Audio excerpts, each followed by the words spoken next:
Here we all work on the Mississippi. Here we all work while the white men play. Loading up boats with the bales of cotton. There's no rest till the judgment day.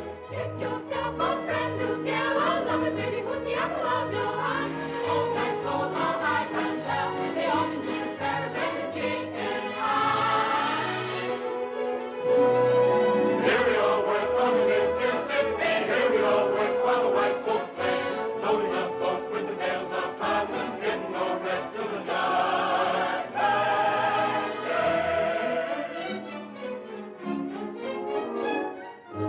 One pretty baby, are there the fairest of the fair to southern beauty? Every foe must bow. You roll, oh goodness gracious, they're so flirtatious, you naughty Little women don't be timorous. You will find that she's love only makes a man more bold. Even on the days of old. She's a showboat vessel captain in Scotland. Blossom, will you go? Let me take you to the shallow island. delightful, but to joyfully accept I have to make a law. Information from the Hello, here comes Captain Andy.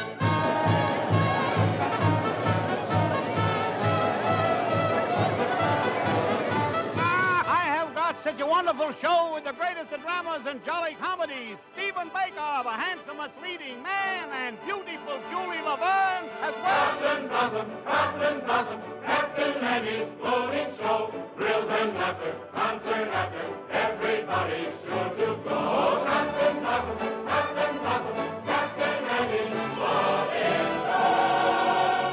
Thrills and laughter, concert after, get younger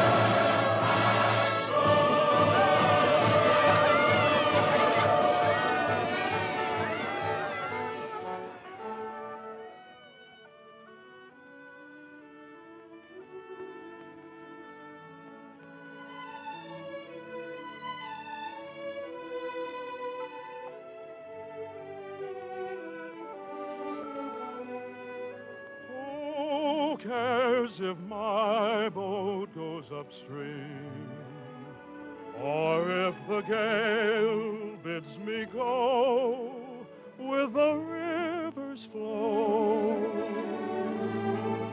I drift along with my fancy. Sometimes I thank my lucky stars. My heart is free. And other times I wonder, where's the mate for me? Hello. How do you do? Are you an actress?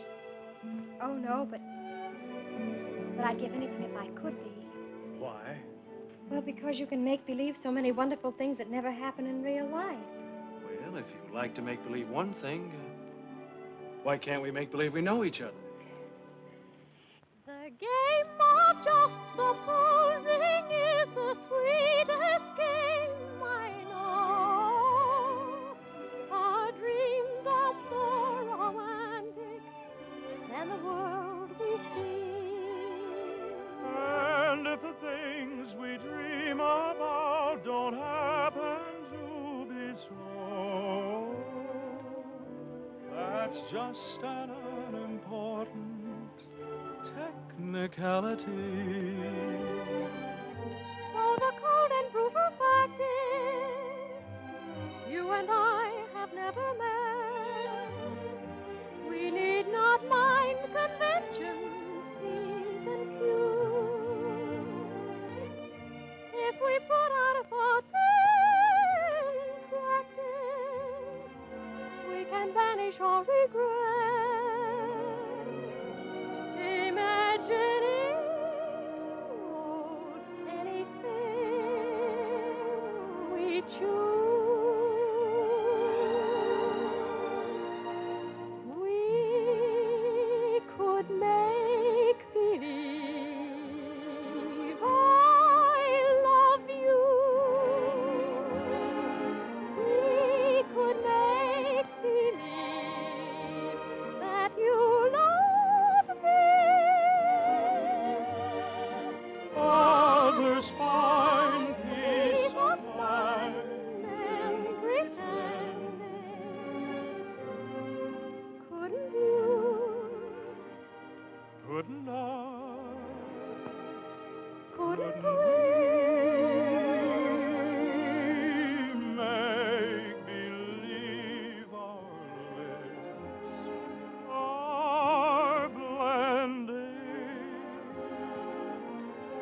in a phantom kiss, or two or three. Might as well make believe I love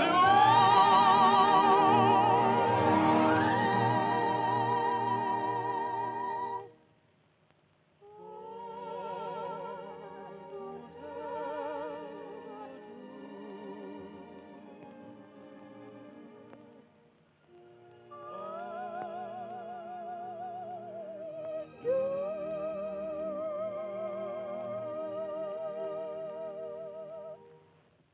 Magnolia? Yes, Mother. Goodbye. I hope I see you again.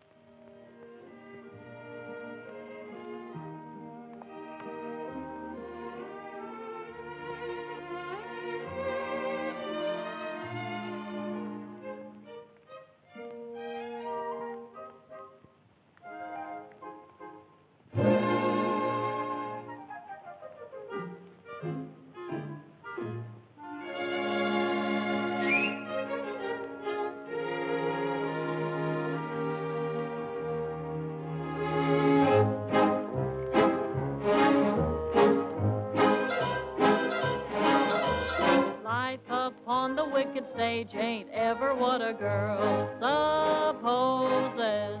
Stage door Johnnies aren't raging over you with gems and roses. When you let a feller hold your hand, which means an extra beer or sandwich, everybody whispers, ain't her life a whirl? Though you're warned against a ruining your reputation,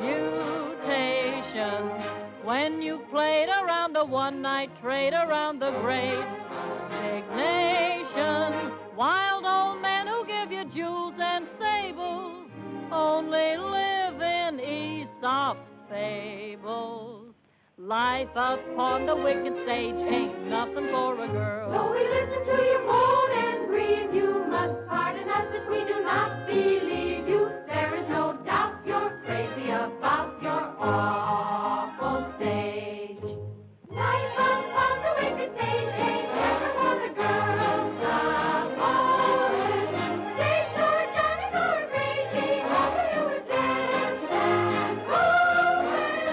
If some gentleman would talk with reason, I would cancel all next season. Life upon the wicked stage ain't nothing for a girl.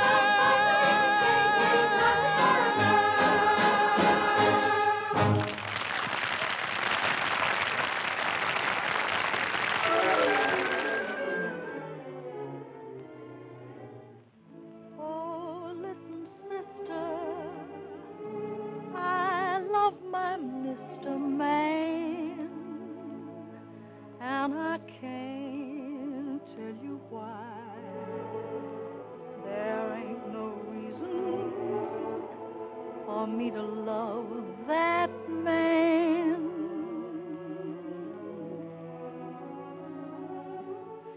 It must be something that the angels done planned.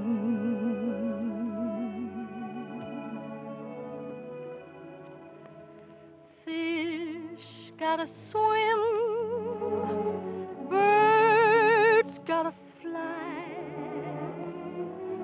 I gotta love one man till I die. Can't help loving that man of mine.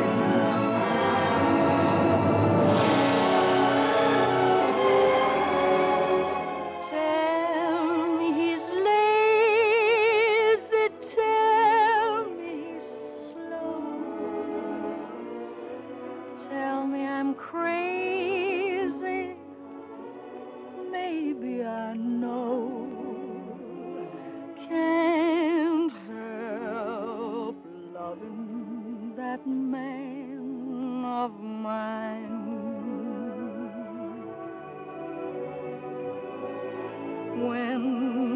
goes away.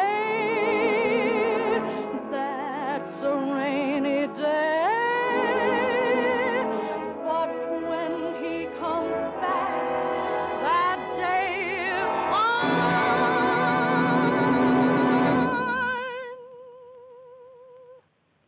The sun will shine.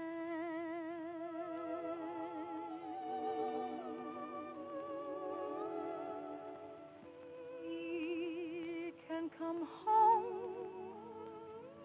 as late as can be. Home without him ain't no home to me. Can't help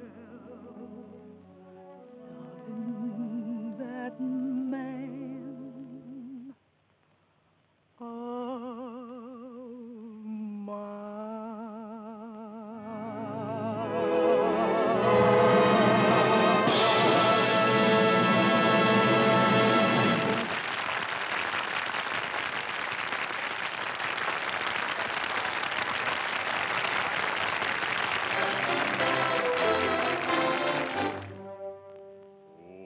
Old Man River, that old man River, he must know something, but don't say nothing.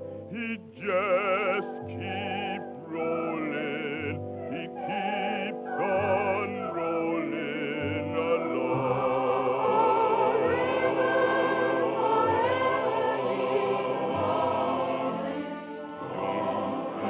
Potatoes, he don't plant cotton, and them that plant them is some forgotten. But old man River, he just keeps rolling along.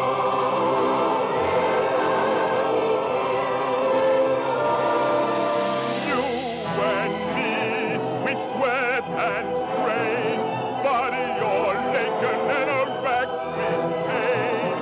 Open that barge, lift that veil, get a little rock, and we land in jail.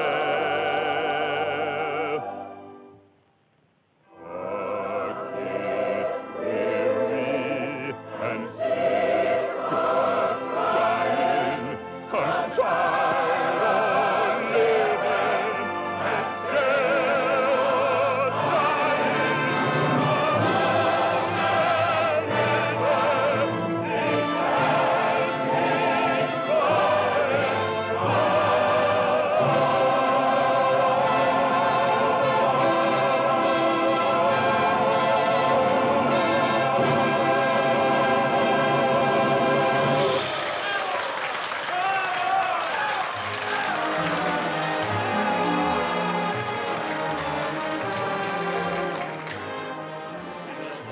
It'll run over a year. Well, all year old. Congratulations. Wonderful. All right. Congratulations, Jerry.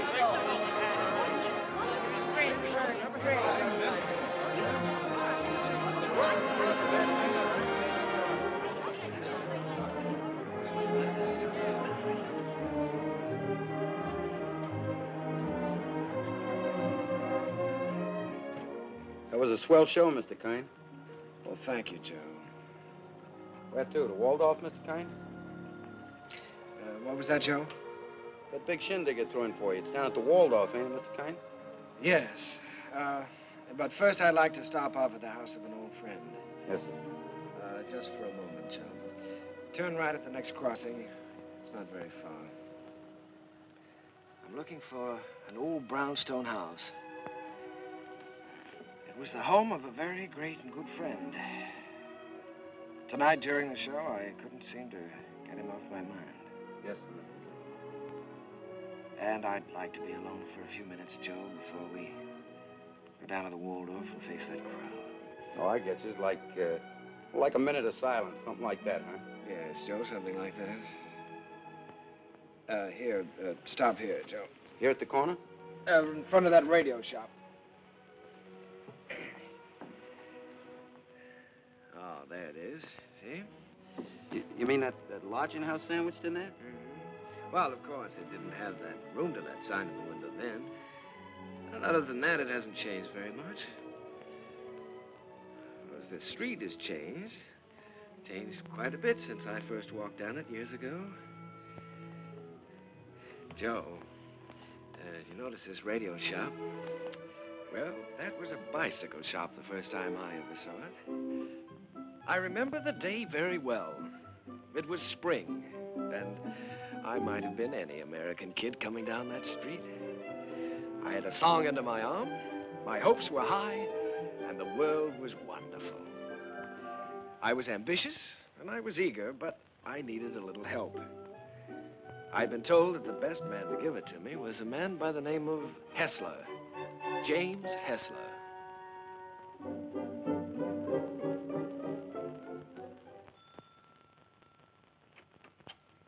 Come in. You're an hour late already. I suppose you realize that. You can start on the upstairs bedroom immediately. Mrs. Muller, Daddy wants some more roast beef. I'll be there in a second, Mr. Hessler, and see that you get to their nests, young man. He's not the moth killer.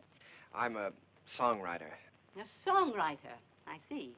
You entered under false pretenses. Well, it won't do you any good, young man. Mr. Hessler isn't seeing songwriters anymore. He's going in for better things. Maybe he should have the roast beef. He's very hungry. Shh! Don't mention roast beef in front of a songwriter. Look how skinny his neck is. No, so it is, so it is. You feel like you're going to fall down and faint, don't you? Dear.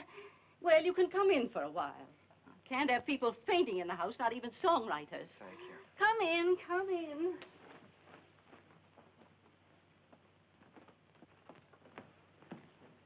Daddy, he's starving to death. Mr. Hessler? Mr. Max? Yes, I know. Mr. Max Dreyfus of the Harms Company sent you. Written a little tune. He thinks it has possibilities if it's properly arranged. Now, I'm to help you arrange it. Look how skinny his neck is, Daddy. Why, he said that, He told you that I was the greatest arranger in America, and I should give you a few lessons.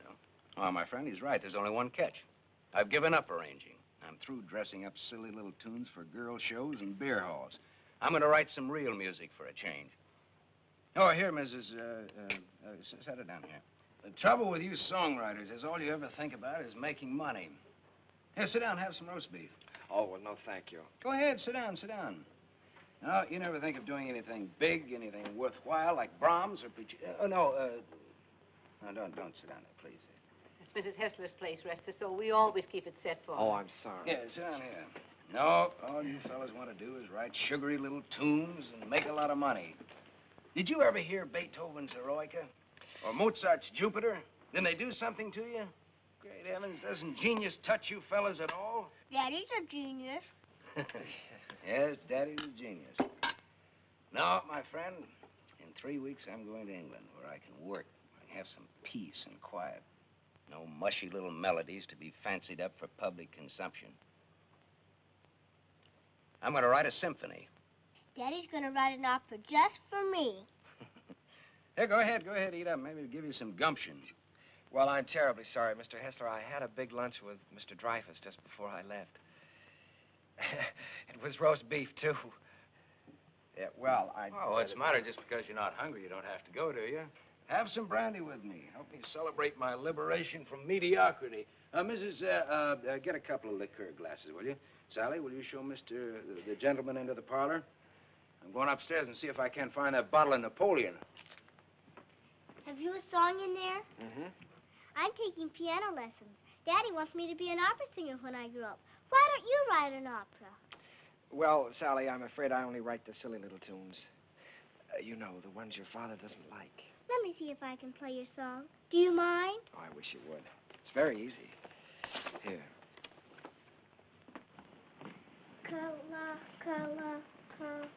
What's the name of the song? Kahlua. That's a funny name. Sounds like candy, like gumdrops. Well, it's the name of a very romantic beach in Hawaii, Sally. No, that's B. B natural. Here, let me show you. Now, here's the melody. played with clarinets? Oh, no. Wait a minute. No, that's not right. You've got to use clarinets to play the vamp. Oh, I was thinking of using brass there. Brass and spoil your finish? Good heavens, man. You've always got to save the brass for the finish. Oh. Well, what do you think? I know. This is a romantic song. Sit down. It's sentimental. You've got to start the melody off with your strings. Divisa, here, I'll show you. Start that vamp again, Sally. It's perfect for clarinet, see? Now then, the strings enter. Divisa. Did you hear how wonderful that is?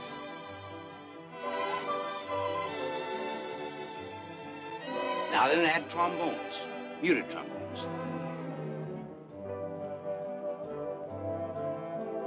That's great. Can't you just hear that? Sally?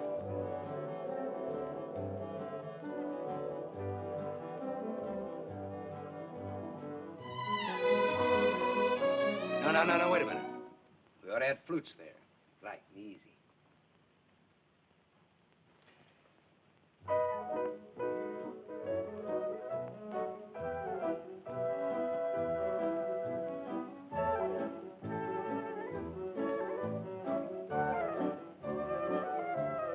Now then, add your breath. But your strings, too.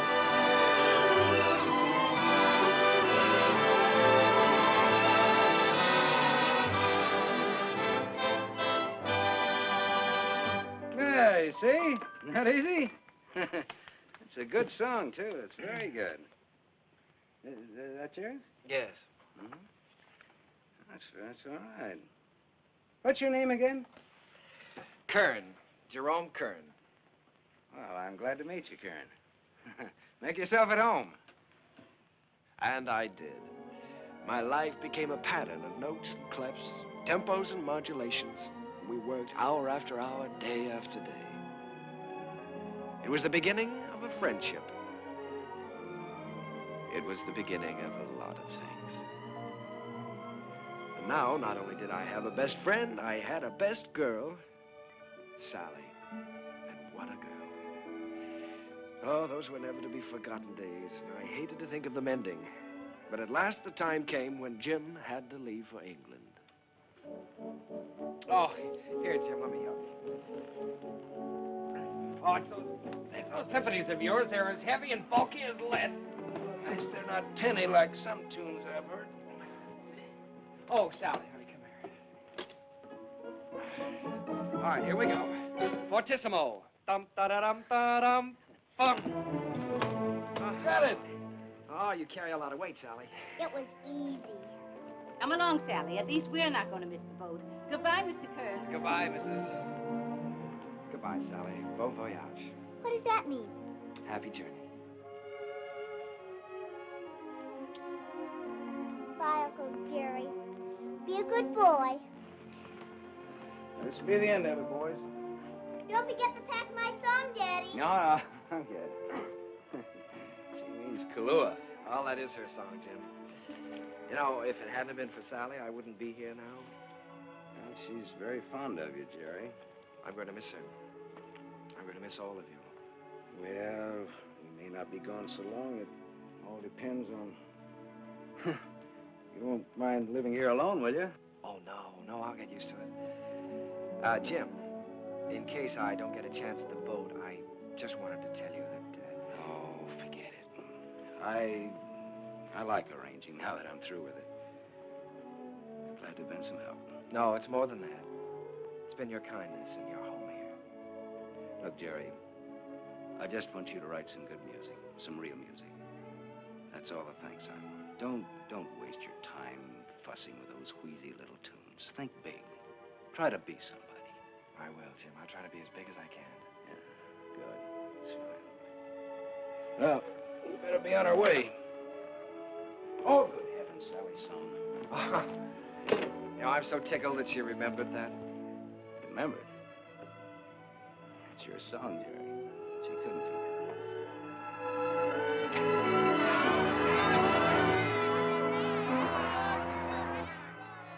I stood there watching that boat pull out of the harbor, and I was lonelier than I'd ever been in my life. I walked through the days that followed, from office to office, theater to theater, always getting the same discouraging answer. The big hits were all English or European, and the local talent just didn't seem to have a chance. Broadway was closed to an American. From 23rd Street to Times Square, they were all playing Follow the Leader. And the leader was Charles Frohman. A moment. He's with Keller. Cecil Keller, the English composer. Mr. Frohman's not interested in American songs at the moment. He's leaving for England in a few weeks. Good day. How do you do? My name is Kern, Jerome Kern. Oh, yes. How do you do, sir? I see you have the deeds with you. Mr. Frohman's very anxious to see them. Deeds? You're the man from the real estate office, aren't you? No, I'm a songwriter. These are some of my songs. Your name isn't Kernan? No, Kern, Jerome Kern. I'm sorry. Mr. Frohman hasn't a minute to waste. I'm afraid I must say good day. Well, now, maybe if he'd listened to one of my songs, I have one that could be made very English. Good day, sir. Goodbye, Mr. Frohman. Goodbye, Mr. Keller. I'll see you in London soon. I'll call you when I get there. Thank you. I'll be waiting for your call.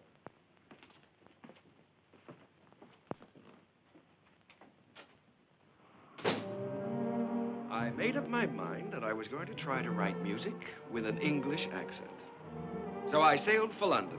I wish I could say with flags flying and my courage high. But the sea and I and the boat didn't get along too well together. I was mighty glad to see land again.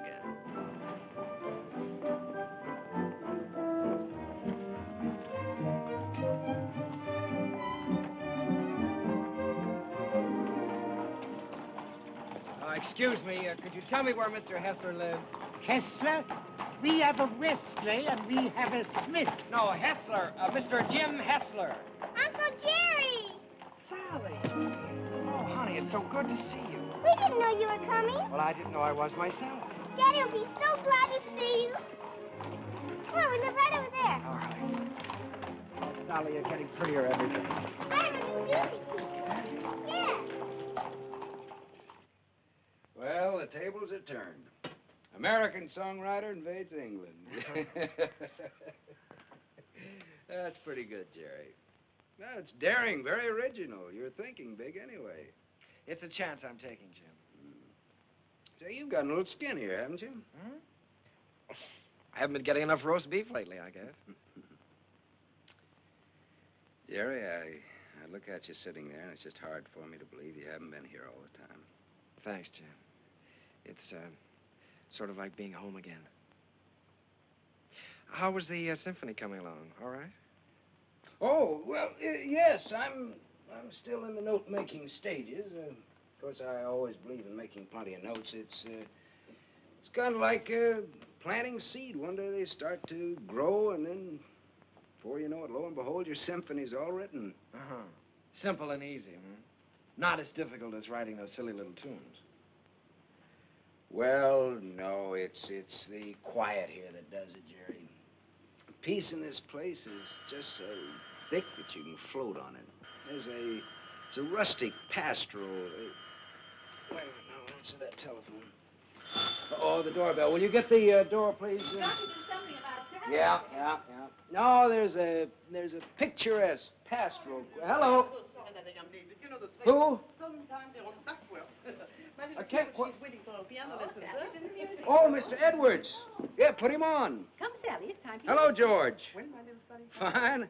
I don't want to. Tomorrow? Be glad to. I'm not going to have a lesson. For dinner, good. Hester, you behave yourself. All right, I'll be there. Bye-bye. George Edwards. The producer? Yes, he wants me to come up and sit in on a rehearsal of a new I show. don't want to take a piano lesson. Uncle Jerry's here. You've got to talk to your daughter. I can't do a thing with her anymore. Well, this is Uncle Jerry's first day here, and I shouldn't be made to take lessons, should I? Should I, Uncle Jerry? Well, I think you should have one day off, maybe, huh? That's the end of her. There was some hope for her until her Uncle Jerry arrived. Now she's spoiled for good and all. Come, we get ourselves a cup of tea. you know, Sally, I'm inclined to agree with you. I think Uncle Jerry's arrival does call for a celebration. Now, what'll it be? London or the fair? Oh, the fair, Daddy. Please, the fair. All right. The fair it is.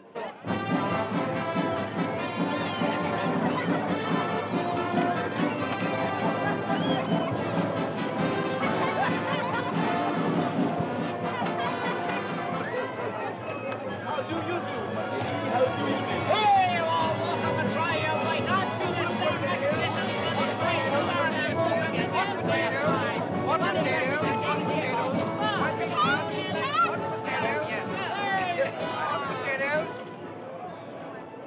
Oh, it could be wonderful. Could be wonderful. Oh, no, Jerry. I don't want Sally to go up in the swings. Not till she's a little older. The whole stage full of swings and a boy and girl in each swing and all of them singing. Oh, you mean for a production number? Yeah. That's not a bad idea. They could swing from the stage right out over the audience and back again. Make a good production number. What song would you use with it? Spoon with me, be perfect. Spoon with me. That sounds fine. Suppose I take that up to George Edwards. For the gaiety? Sure. I'm gonna have dinner with him tomorrow night. Oh, Jim.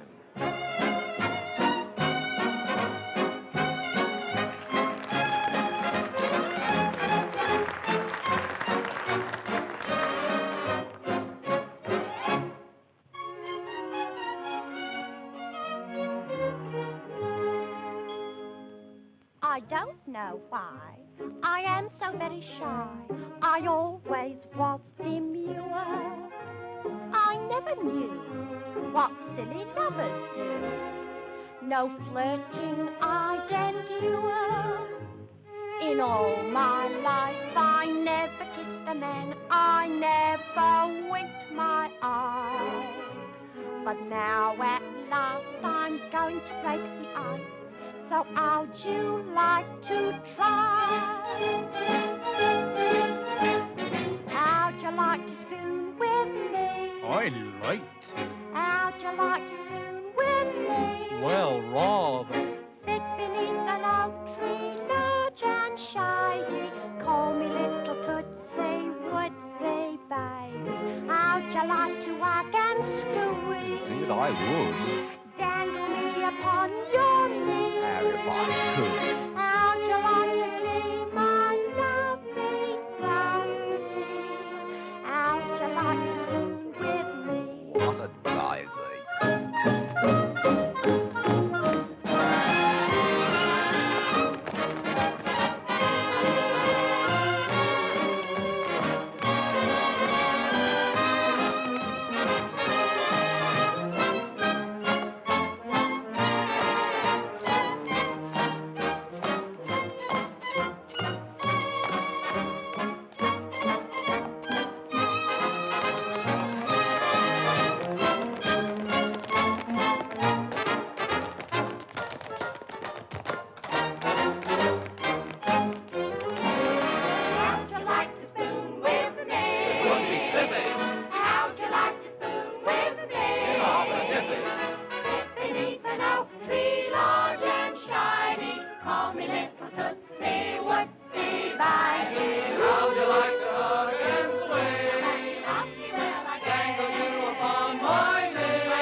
Pardon me for intruding.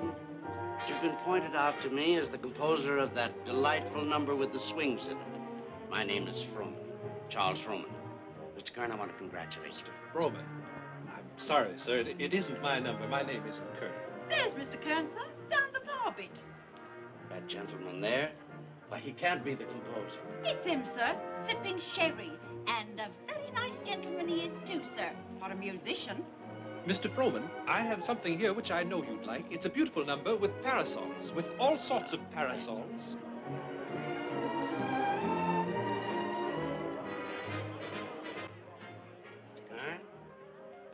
Oh, Mr. Froman, how do you do? I'm very glad to know you. Mr. Kern, I want to tell you I think your swing number is delightful. It has such beautiful English charm to it, really delightful. Oh, by Jove, Mr. Froman, that's rather nice of you. It's a pleasure to know you, Mr. Kern. You know, you fellas over here have a style all your own. As English as the scent of the May blossoms. Would you join me in a glass of sherry? Righto. Miss.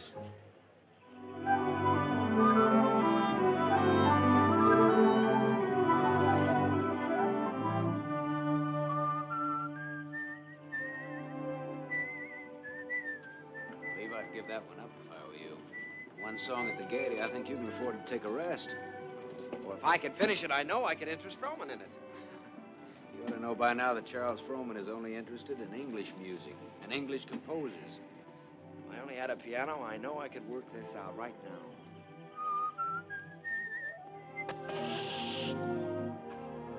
Flat. Well, it looks like you do have a little work to do.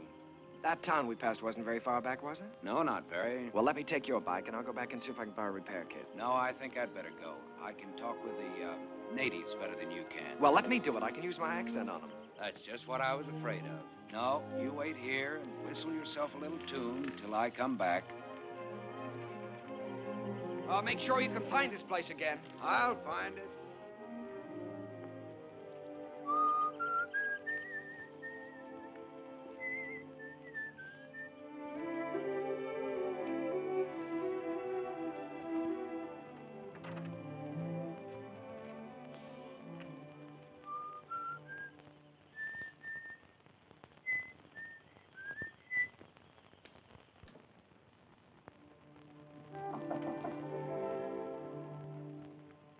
I say, is anyone there?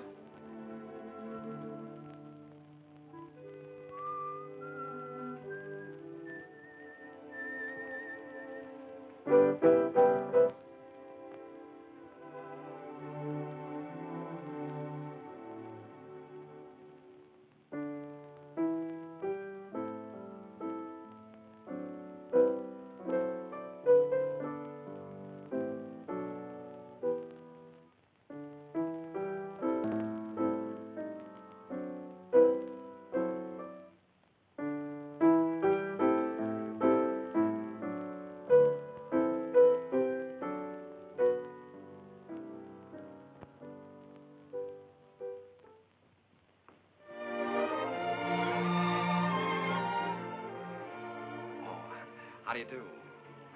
Did Mr. Timkins send you?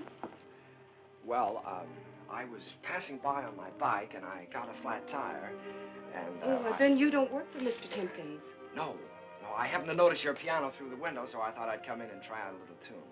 I see. For a minute, I thought you were the piano tuner. No. Well, I'd better go before the owners. What do you do here? Gardening? A little. Oh. Well, I don't know whether anybody's told you, but for a working girl, you're very pretty. Thank you. You're an American, aren't you? Yes. Yes, I'm a songwriter. As a matter of fact, that song I was playing as you came in was mine. Did you like it? Oh, you wrote it yourself? Sure. Oh, I write lots of songs. Maybe you've heard this one.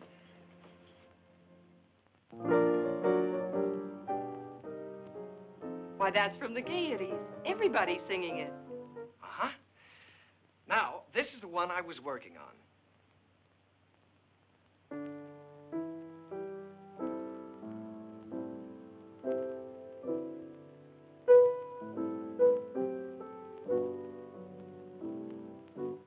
That I'm going to try to place for the Gaiety, too.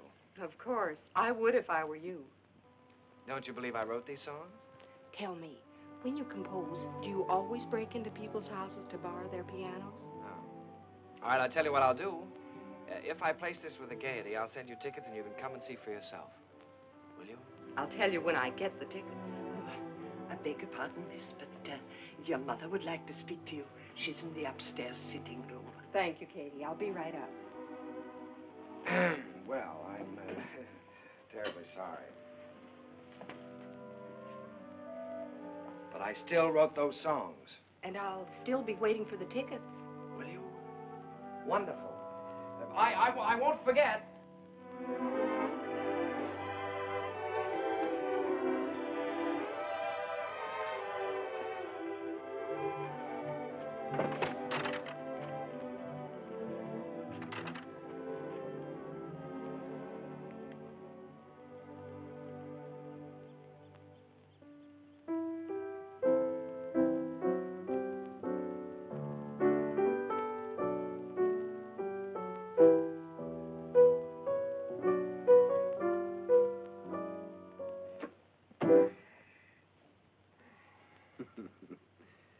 And you were the lad who wasn't going to fall in love with anybody for a long, long time. Well, this girl is different.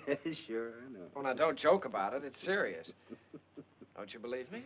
Yes, of course I believe you. Now, she really is different. I know. Her hair is like spun gold shining in the sunlight. Well, I don't know about her hair. She had a kerchief on, but her eyes were like pools in the starlight. I see. Even with her working clothes on, she's the prettiest girl I've ever seen. I'm sure of it. Seriously, Jim, don't you believe me? Yes, Jerry, I believe you. It's spring, isn't it?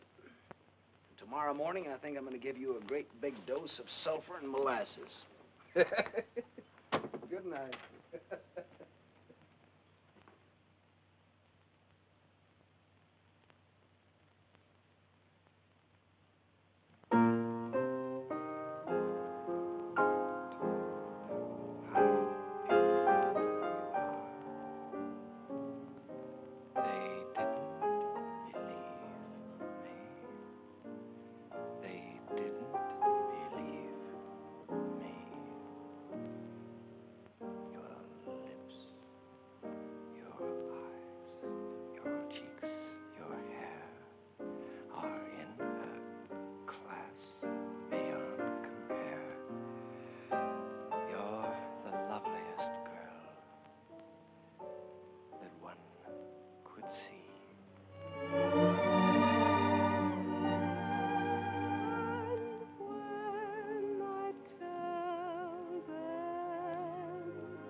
Noticed.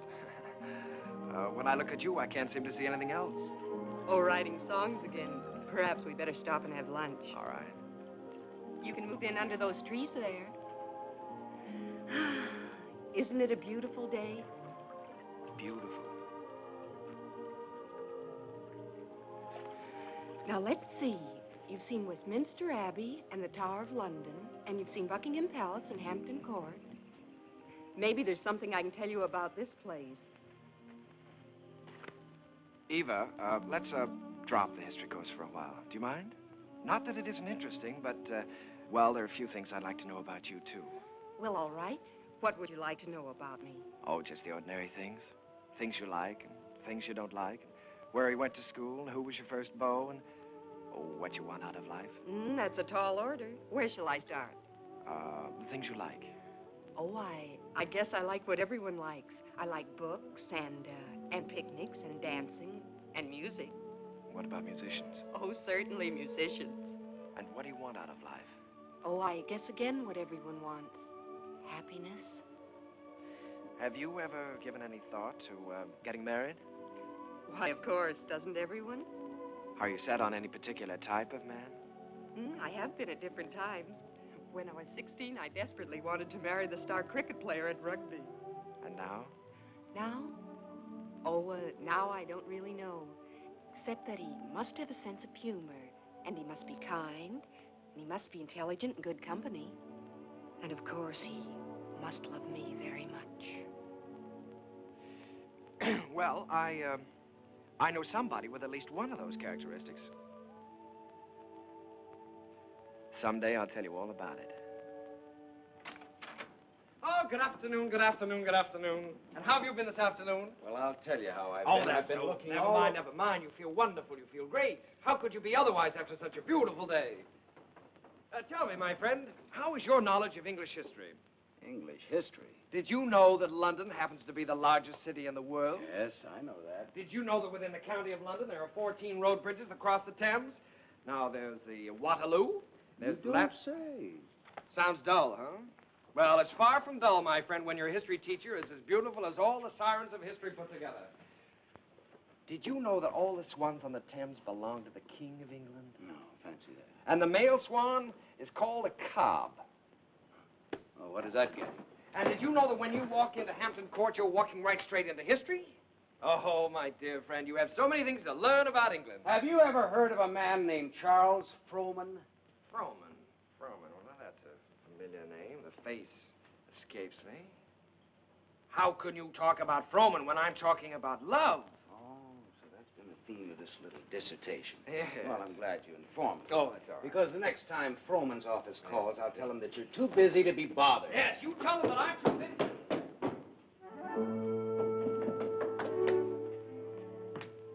Did you say the next time Frohman's office calls? That's what I said. They've been calling you all day. But why should I bore you with such trivial details? Well, what do they want? No, no, dear friend, you return to your archives. Why think of the future when the past is so glorious? Oh, come on, now quit clowning. What happened? Nothing, nothing. Frohman just wants you to write 4 songs for his new show. If, of course, you can spare the time. Well, why didn't you tell me about it? Why didn't I tell you about it? Well, come on, let's get going. There's no time. We've got to do that on the ship. On the what? On the ship. We're sailing with Charles Frohman tomorrow. We have to start rehearsal in 6 weeks in New York. Oh, Jim, Oh, nothing.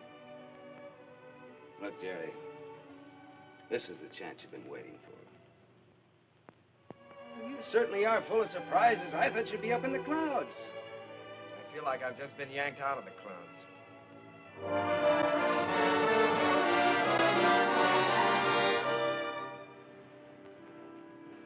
Jerry, aren't you coming down for lunch? Oh, no, Jim, I'm not very hungry. Now, look, you've got to snap out of this. It isn't the end of the world, it's the beginning. Here you are on your way back home with a Charles Frohman contract in your pocket. Why, you ought to feel wonderful. I know it. That's what I keep telling myself. You go back to England. If I just could have seen her once more. Jerry, it was all we could do to catch the boat. You couldn't help that. You talked to her on the phone. On the phone? What can you say on the phone? Hello, it's nice seeing you. Take care of yourself. Oh, Jim, there were so many things that I wanted to say to her. Now, look, Jerry, you've got to think about your career. Things are just starting for you. Yeah? You can say that over and over again, and you know what happens? What?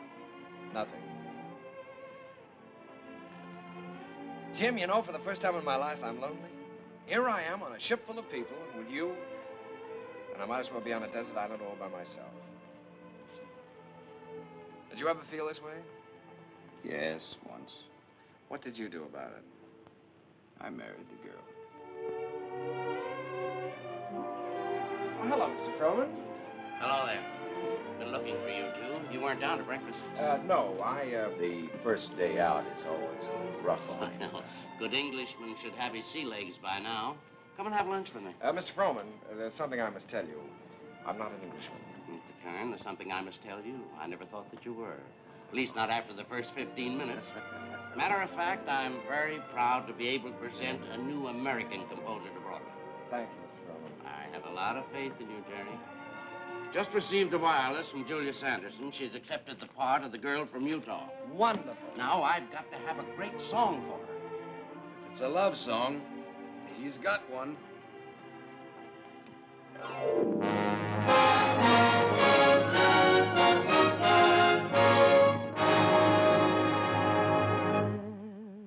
When I told them how wonderful you are,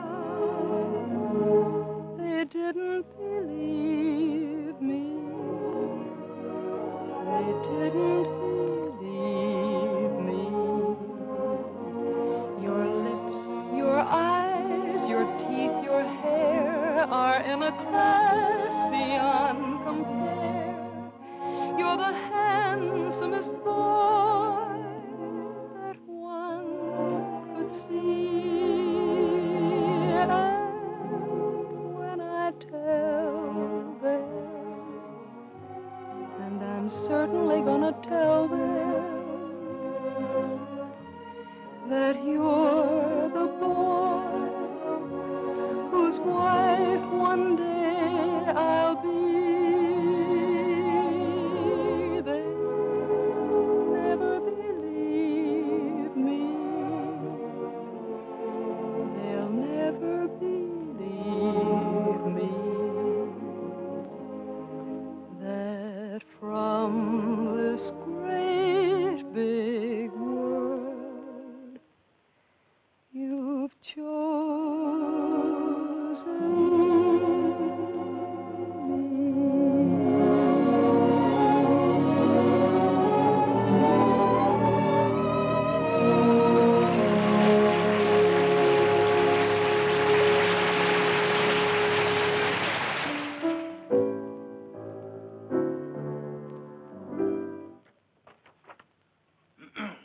Here. I've got the Clouds number worked out pretty well now, huh? I never realized that writing a complete score was such a job before. Well, one good all-night session like this does wonders. We could use another week. We weren't 3 weeks late already. Oh, I hope he likes it, Tim. Rowan, he'd be crazy about it. He hasn't gone out and bought himself another show while he's been waiting. Good morning. Sally, what are you doing up? I'm going to have my breakfast. Right. It isn't morning already. No, it can't be. Sally, you'll be late for school. I'm coming. Say, Jim, don't you think I better call Froman's secretary and get an appointment? You better call him at home. It's a little early. Good morning. Bryant, 2446, please. Do you think it's in good enough condition for him to hear? Oh, yeah, sure. It's in good shape for a first draft. Hello, this is KERN, Jerry KERN. Mr. Froman was expecting me to call today about an appointment. He's leaving for England. Well, but he promised that he was going to listen to my show, Oh Boy, for his next production. Say it's today. Oh, all right, thanks. Well, that's it. He's gone over to buy himself another English show. Well, he can't. No? No, he can't. We worked like dogs on this score, Jim. And I had all my plans made, too. After he bought it, I was going to jump the next boat for England. I'd forgotten about that young lady. Wait a minute. I've got an idea.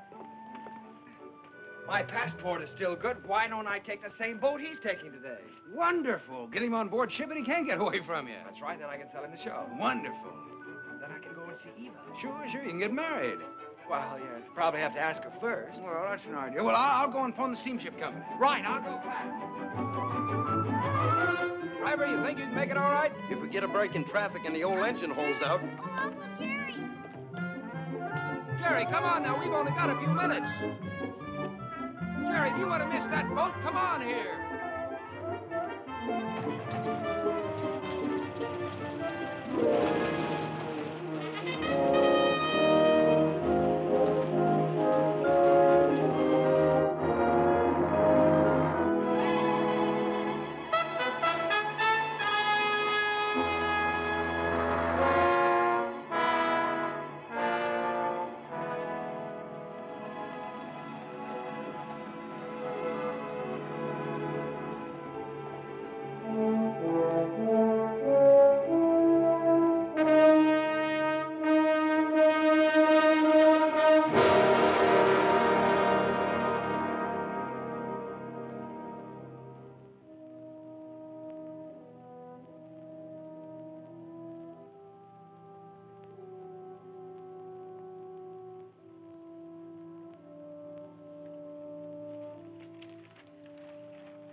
Charles Frohman. It's like watching an era crumble in front of him. The theater's gonna miss him. Yeah? You were very lucky to miss that boat, Jerry. Seen Max around? Oh, hello, Jim. Victor? No, I think he went over to Comstock and Elliott's. What a terrible tragedy. Yes, it's unbelievable. Jerry and I were just talking. Jerry, you know Victor Herbert, don't you? This is Jerry Kern, Victor. How do you do, Jerry? It's a great honor to meet you, Mr. Herbert. Charlie Frohman spoke of you quite often. He had great hopes for you. Well, he was very kind. He liked you. But more important, he respected you. And it's easy to see why. You've got a song to sing. Thank you, Mr. Herbert. Look down at that city, Jerry. It's made up of millions of people. And music has played a part in all their lives. Lullabies, love songs, hymns, anthems. Must be pretty wonderful, Mr. Herbert, to realize that people you don't even know and never will know are singing your songs, and all of them asking for more of the Victor Herbert music. It makes me feel grateful, Jerry, and very humble. One of these days, you'll find out yourself how it feels. What is it my publishers call me? The Dean of American Music. Well, I think you're going to be the next dean. One thing I must admit, you've got a better figure for it. Keep writing, boy. Don't let anything stop you. Good night. Good night, Mr. Herbert. Night, Victor. Good night, Jim. Good evening, Mr. Herbert. It's a deal, gentlemen. Congratulations. Comstock and Elliott are going to produce Oh Boy. Max just sent me over with the check. What's the matter? Aren't you fellas happy? Yeah, I am. Thanks. Turn out those lights again, will you?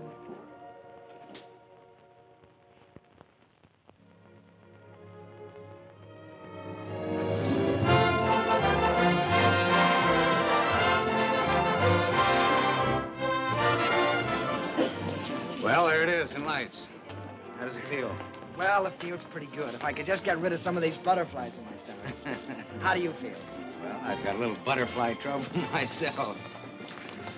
I suppose you think we're standing in front of the theater on 39th and Broadway. No, what do you take me for? This isn't 39th and Broadway. This is the top of the world. Pretty nice world, isn't it? Yeah, it's great. It's wonderful what a difference seeing your name in lights can make, isn't it? Come on, we better go in or we'll miss the show.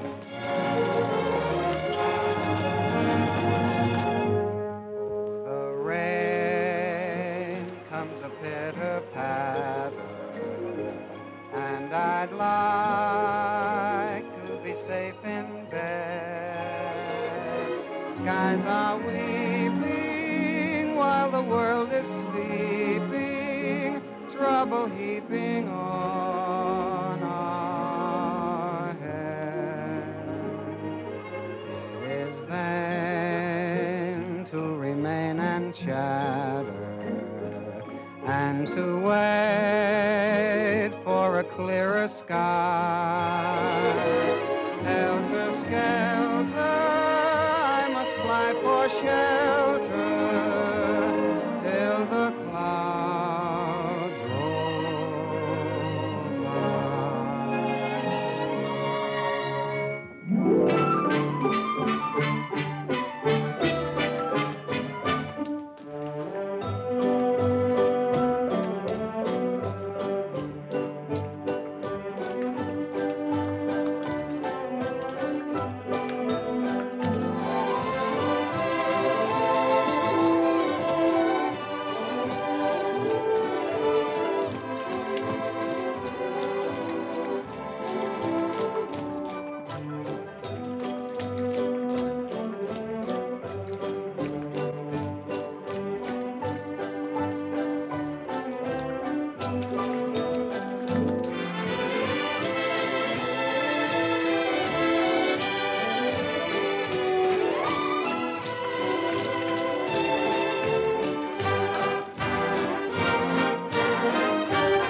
applause. It's for you. Don't wake me up. Don't anybody wake me up.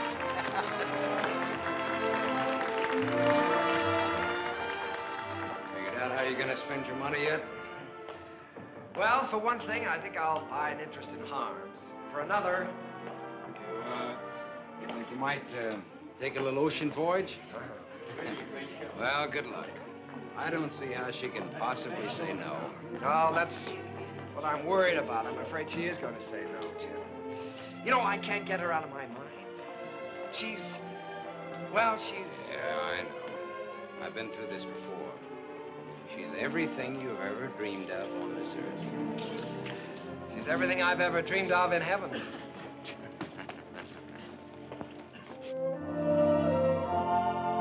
Oh, Jerry, let's stop here, shall we? All right.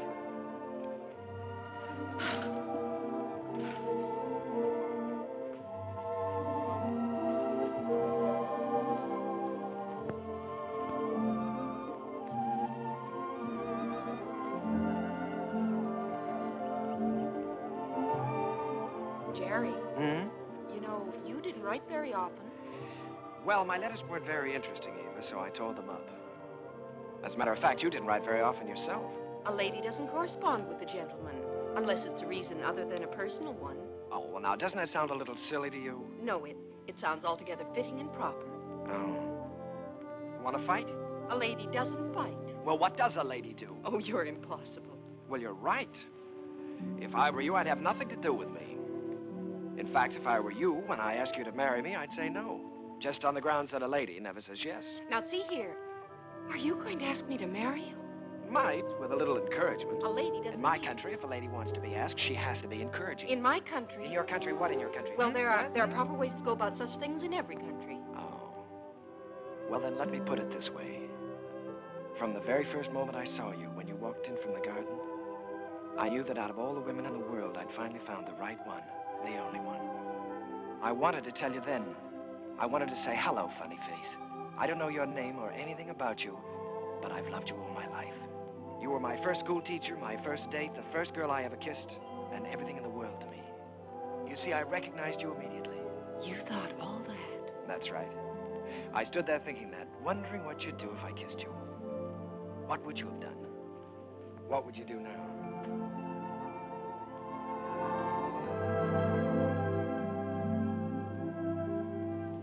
Will you marry me, Eva? Thank you so much. I'd love to.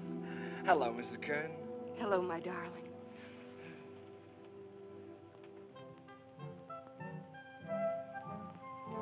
They're here, Daddy. They're coming up the steps. Welcome home. Jim! What, you old fox, you really did it this time. Nothing, my boy, nothing, just a little gesture. Jim,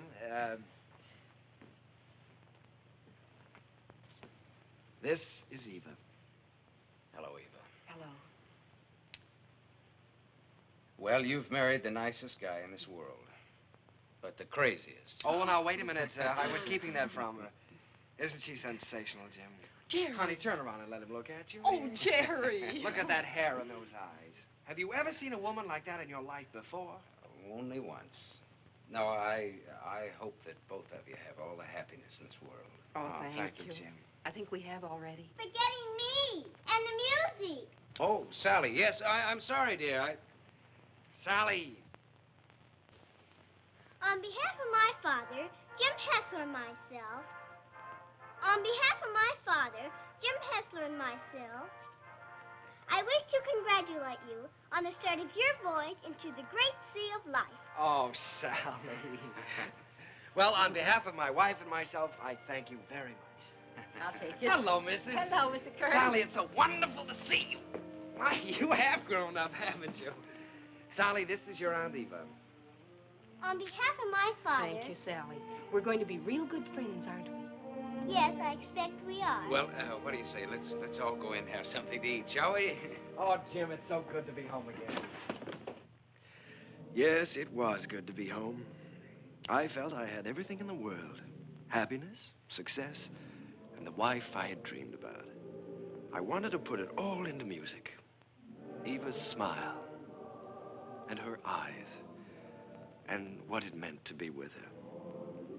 And at last, it seemed to me that the clouds had rolled by. First, there was Leave It to Jane. Leave it to Jane, Jane, Jane. I don't know why you should make me plot and plan for you. She is the girl with... I always try to do everything I can for you. No problem you can wish on her gives her a strain. She'll tackle gaily a score or more daily. If something is on your mind, And I can see that there is not a dot of it. comfort you soon will find. Leave it to me, I will soon get you out of it. If you have started worrying, kindly refrain and just hand over the whole thing to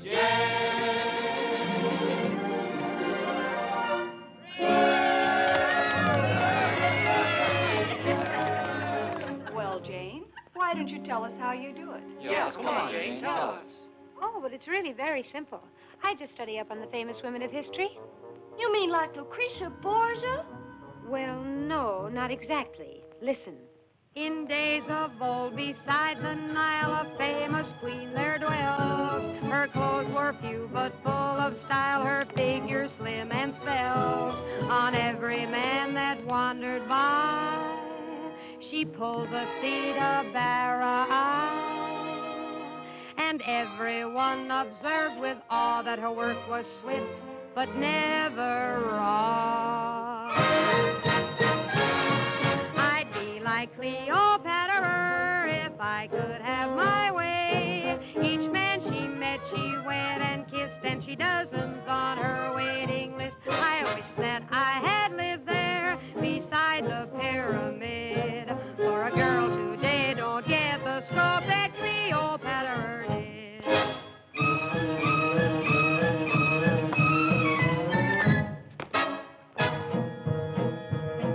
She danced new dances now and then, the sort that make you blush.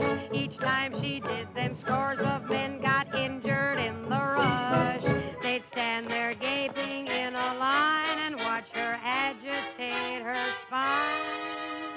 It simply used to knock them flat when she went like this and then like that.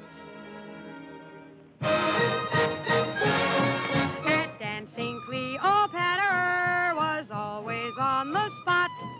She gave those poor Egyptian ginks something else to watch besides the Sphinx. Mark Antony admitted that what first made him skid was the wibbly wobbly wibbly dance that Cleopatra did.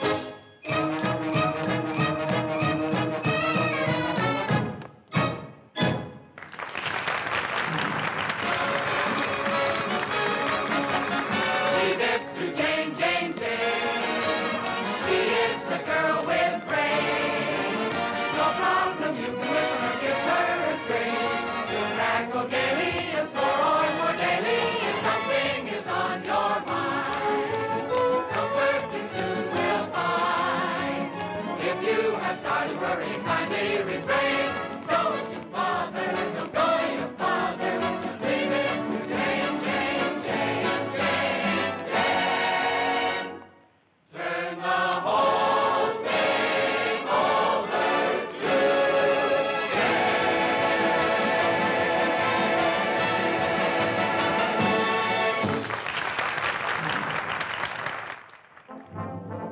Once again, Broadway belonged to the Americans. To George M. Cohan, Irving Berlin, George Gershwin, Vincent Newman, Buddy DeSilva.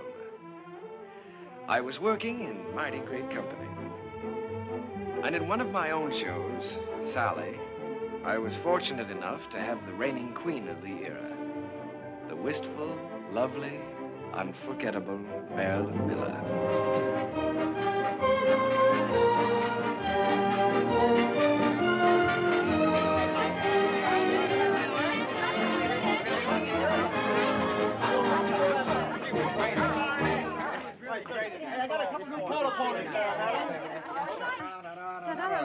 All right, Larry, thank you. Hazel, my dress. I have it right here. Oh, we're going to have to hurry. How's it going? Oh, Mike, with me. I was never so nervous in my life. Did you see me trip?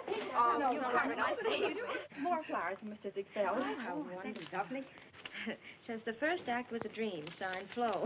Wish she'd said the second act. Don't worry about the second act. Second's better than the first. No. Thank you. Hazel, is everything ready for the quick change? Everything's ready in the stage dressing room. All right. Thank you. Hazel, have you got everything? Yes, everything's here. All right, let's go. Good luck, Miss Miller. Thank you. Good luck, dear. Oh, fine, Miss Miller. Some luck here. Keep it up, Marilyn. Keep your fingers crossed, Johnny. You bet. Oh, here you are, Miss Miller. Everything is ready. All right, Sam. Here you are, Miss Miller. I got it nice and warm for you. Put it right here. You got everything?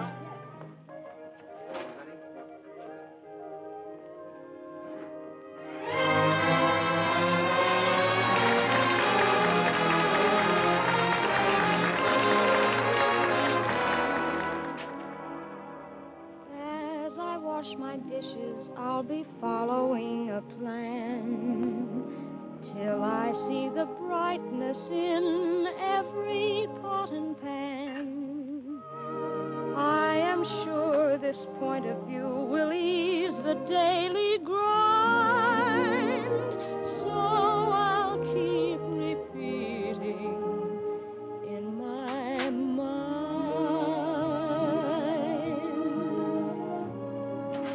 Look for the silver lining whenever cloud appears in the gloom.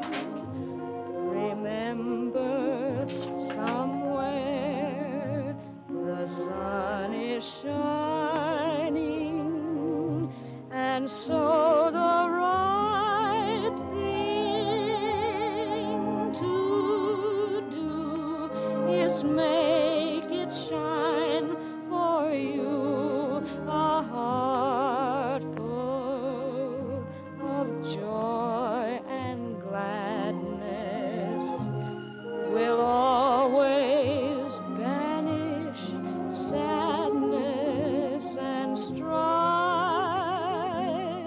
So always look for the silver lining and try to find the sunny side of life.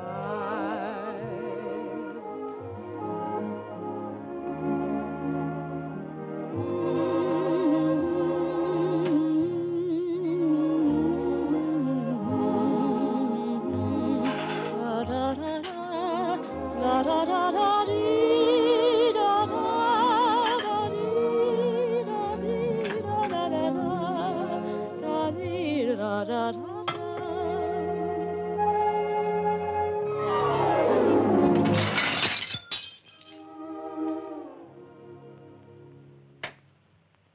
So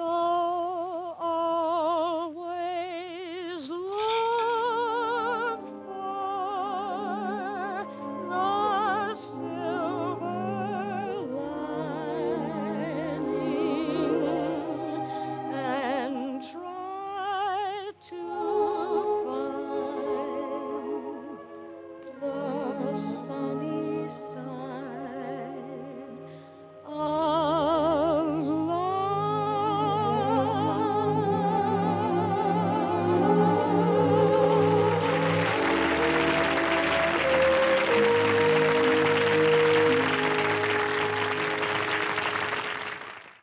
I never thought I'd ever keep a scrapbook, but it was nice to know that people were singing my songs and asking for more.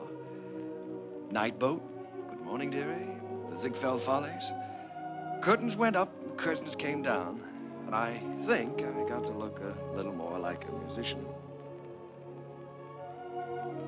Eva grew lovelier with every passing year. Our life was rich and full and very satisfying. And Jim and I, well, we grew a little grayer, a little more settled, perhaps. He was still working on his symphony, or so he said. But on the whole, the years didn't change as much. However, they certainly did change Sally. She was quite a young lady now. She'd been away at school. In fact, many schools. Well, Sally. Hello. Darling. Well, Sally, I thought you were at school.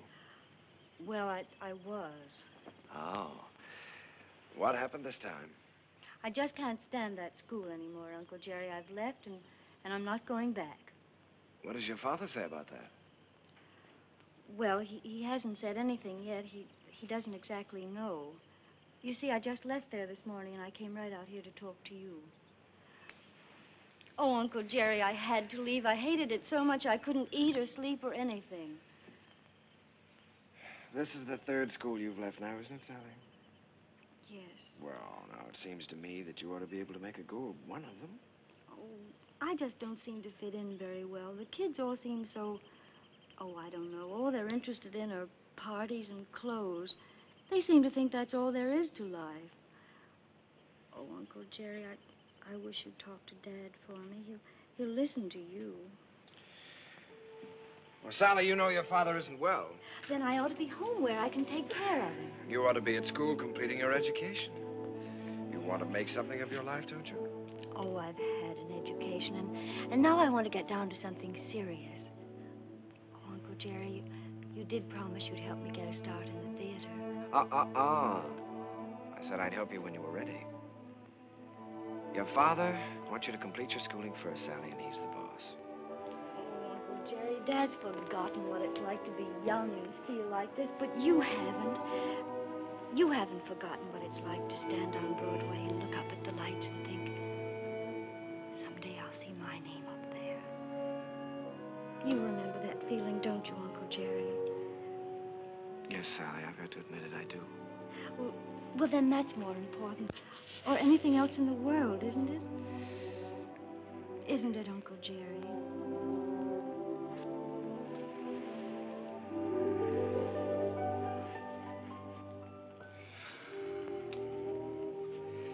It's the third time, Jerry.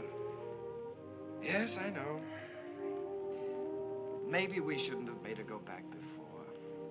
After all, if she hates it so much, Oh, Jerry, you can't keep on running away from things all your life. It's time Sally found that out. Well, you can't live another person's life for them either, Jim. It isn't fair. Sally's grown up now, and I think she ought to be allowed to do what she wants to do. I want her to finish her education and get a chance to finish mine. I always said that any kid of mine was going to get the right start in life. Well, what's right for one person isn't always right for another, Jim. You know that. Jerry, the trouble with that girl is she's just plain stage-struck. She comes by that honestly enough, doesn't she? Remember how we used to pound the sidewalks and knock on doors? Nobody could stop us. Goodness only knows enough people tried to. Remember how thrilled we were when we finally realized we were in? So what right have you or I to interfere with Sally? Yeah. Well, what are we gonna do, Jerry? I'd give her a part in Sunny. It's all cast. Part of Gwen hasn't been cast yet? Gwen, well, it's only one line. Gwen is going to have a song. The doctor's here, Mr. Heflin. Oh, fine, Miss. Doctor, I'll be with you upstairs in just a minute. Good evening, Mr. Kern. Hello, Doctor. You know, when you get to be my age, you start collecting pills. Well, Jerry, I hope that works out all right.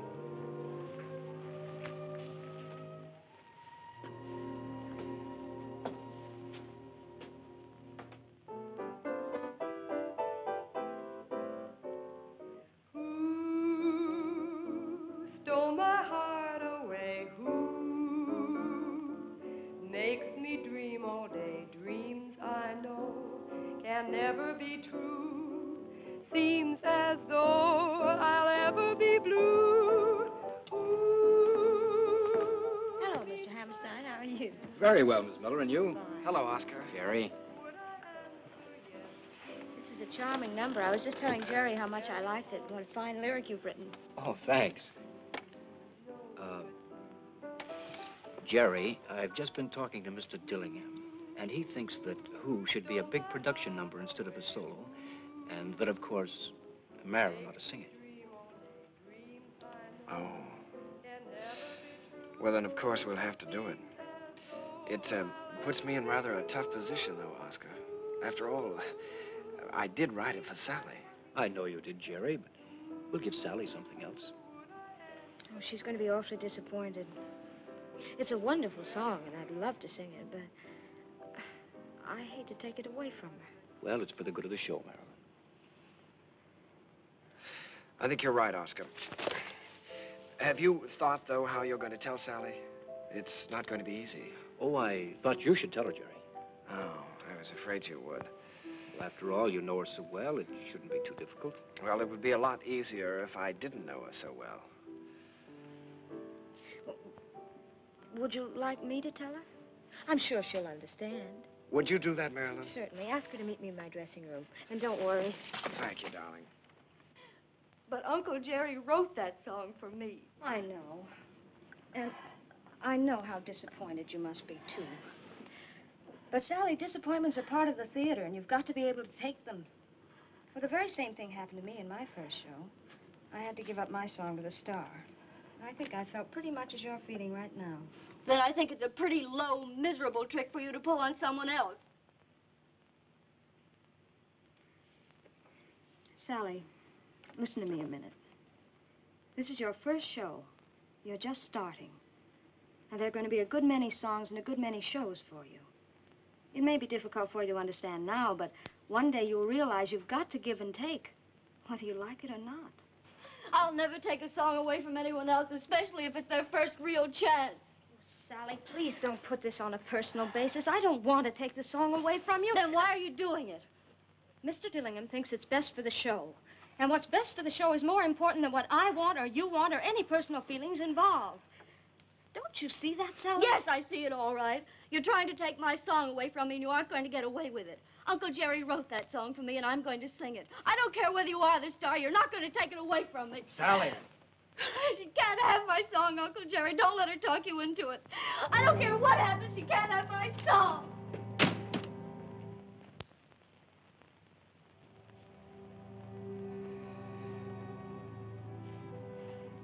I'm sorry, Jerry.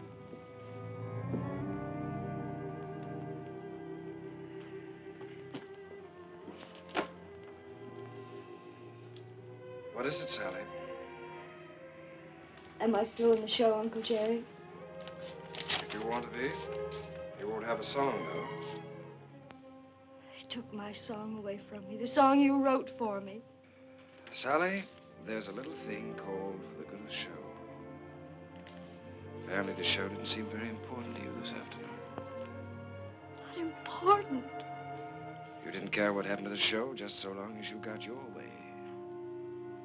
The theater doesn't work that way, Sally. Nothing works that way. I learned something today. I suddenly realized that you're not ready for the theater yet. Not ready. No. All you have to offer is a small talent, a great deal of conceit, in return for which you want success.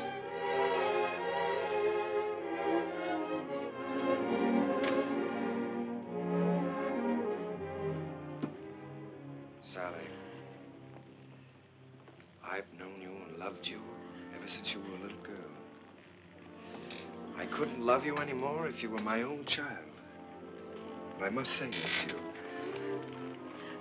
You're not going to get anywhere in this life by using people. And until you realize that, you're not going to have the respect of anyone. Sally, I'm ashamed of you.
a running back into my memory's eye.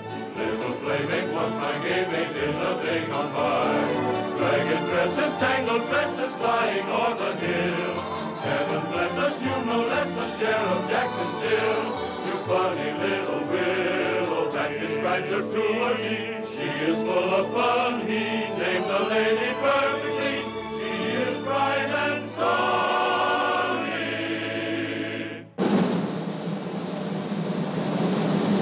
Never comb your hair, sonny. Leave the breezes there, sonny. Let your stockings fall down for shocking, 'cause now is all that you do. Smiling all the while, cowboy. Where'd you get your smile from, boy? Little sunny girl, be my honey girl, sunny.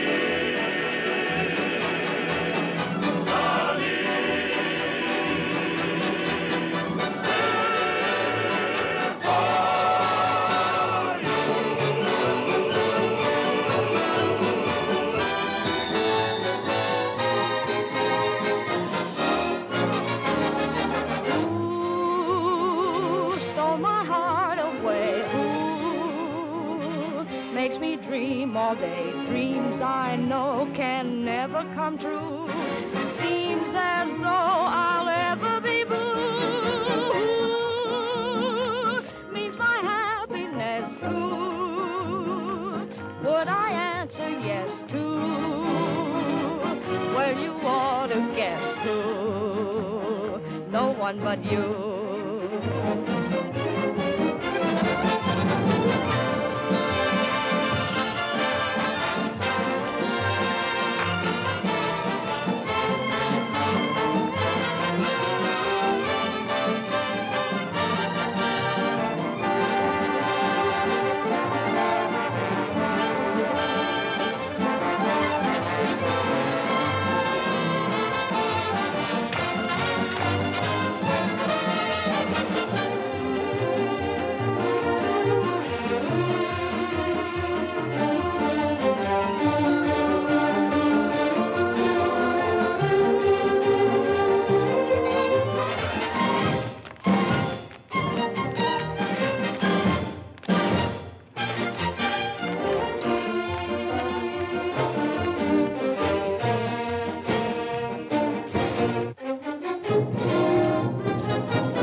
Yes, Miss Mullum. You sent for the doctor? Is Sally there? Oh. Well, you be sure he stays in bed, Miss Mullum. I'll be right over.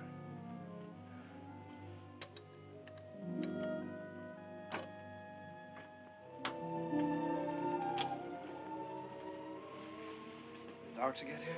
He's upstairs in Mr. Hessler's room.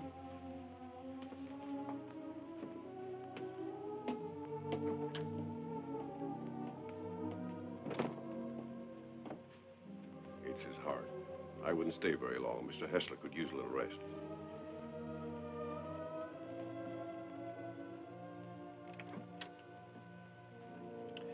Well, good evening, Jim. Oh, Jerry. We missed you at the theater tonight. How are you? Sally's gone, Jerry. Yes, I know. Mrs. Muller told me. She didn't come down for dinner, so went up to her room.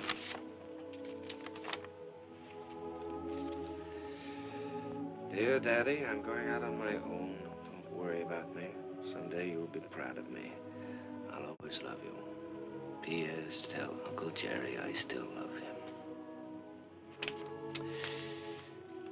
It's all my fault, Jim. I shouldn't have suggested that she'd be in the show. No, Jerry. Sally is Sally. It's time both of us faced that. Yes, I know, but I think I heard her. Well, she's got spunk, all right. Jerry, she's young. She's way too young to be out on her own. Well, now, look, Jim, don't you worry about this. I'll bring her back. I wish you'd do that. I promise you I'll try my utmost. Yeah, just as soon as you can. Good night, Jim. Why don't you get back into bed and get some rest? Yeah. I left no stone unturned trying to find Sally. Personal ads, private detectives. But the answer was always the same. No one had seen her. It was a futile hunt. I tried to keep Jim's hopes alive, but I think he knew. And then, one night... Please don't mention that I telephoned.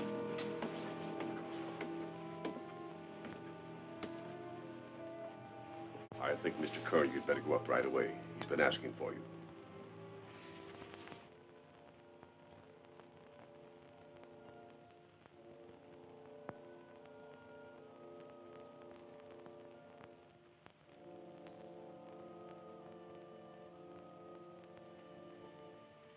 Jim.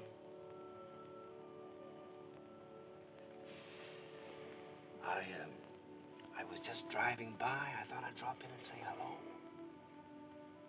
Yeah. You forget I've known you a long time. Feeling better, aren't you? Yeah, I'm fine. That's good. All you need now is a little rest. Kind of quiet around here now. Yes, it is, but things will be popping again just as soon as Sally comes back. Have you heard from her, Jerry? No, not directly. But I've got a couple of very good leads. I've got a hunch they won't be very long now. Then I'm going to see to one thing, Mr. Heflin. You're going to finish that symphony. I've kept you from that too long now. I forgot about that symphony. Forgot about it years ago. Well, what about your notes? I never made any notes. I was just posing as usual. You know, I used to go around hollering about being a genius. You are a genius, Jim. And you with your wheezy little tunes. You were writing the real music.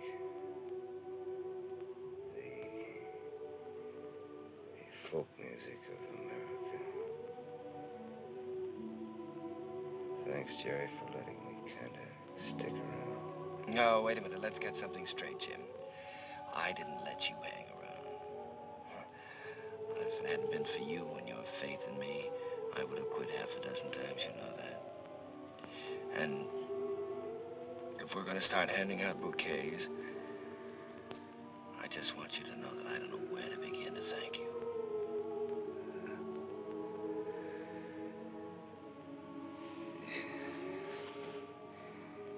You're a great man, Jerry. It's been a privilege getting in on that music. It's been a lot of fun with you. Now, let's not talk that way, Jim. In a couple of weeks, you'll be back at that piano screaming for more and more brass. Jerry. This looks like the time for strings.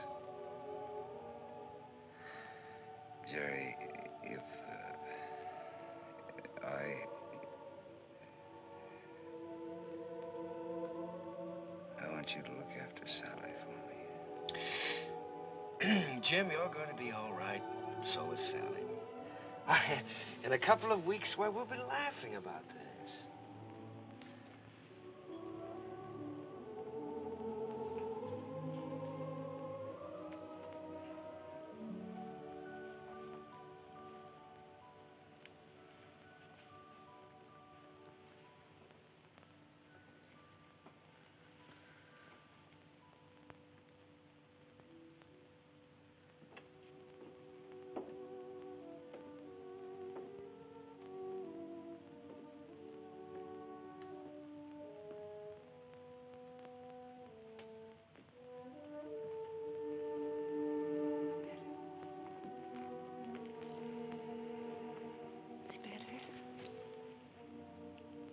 Perhaps if I made some coffee.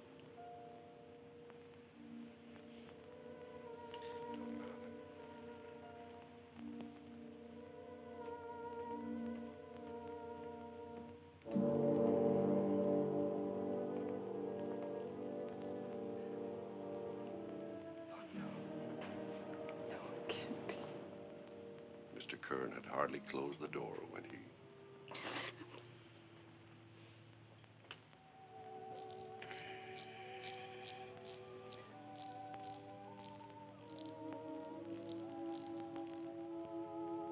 I was completely lost, completely helpless. Jim was gone, and I had failed him, was still failing him.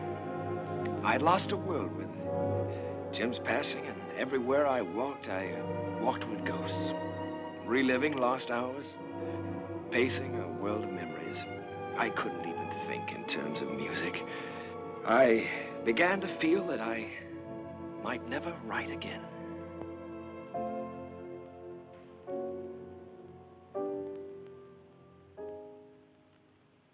How long has this been going on?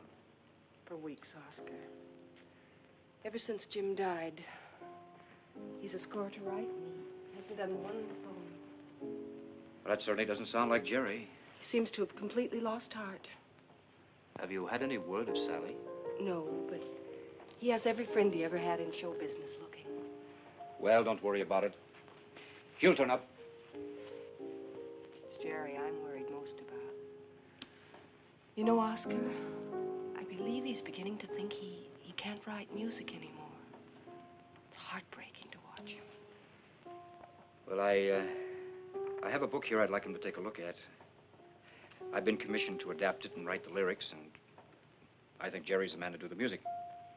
I don't think he'll do it, Oscar. Well, that's hard to believe. There's never been a time as long as I've known Jerry when you couldn't excite him with a good story. There's never been a time in his life like this. But you can try, and I'll tell him you're here.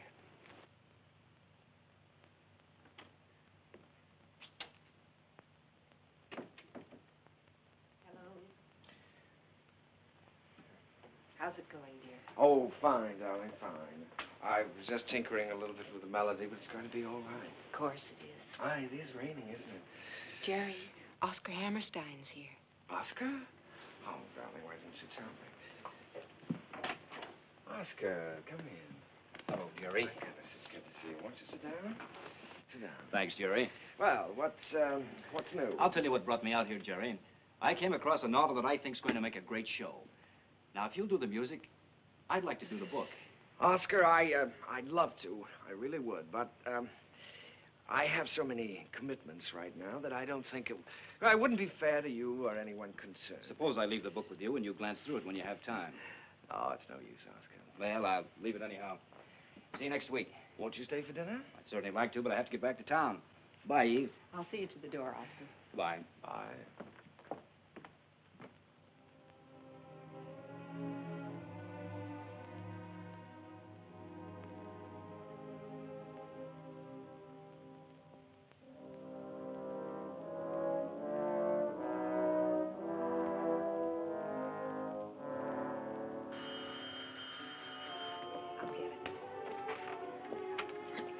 Hello? This is Mrs. Kern. Oh, just a moment, Mr. Kelly. Jerry, it's Arthur Kelly. He's got news of Sally. Hello, Arthur. Yeah. Oh, that's wonderful. In Memphis? What was the name of that club again? Club Elite, all this week. Yes, well, I'll get right on it. Thank you very much, Arthur. Sally is singing at the Club Elite in Memphis all this week. Oh, that's wonderful. Shall I pack a bag for you? Yes, darling, you do that and I'll call and make reservations.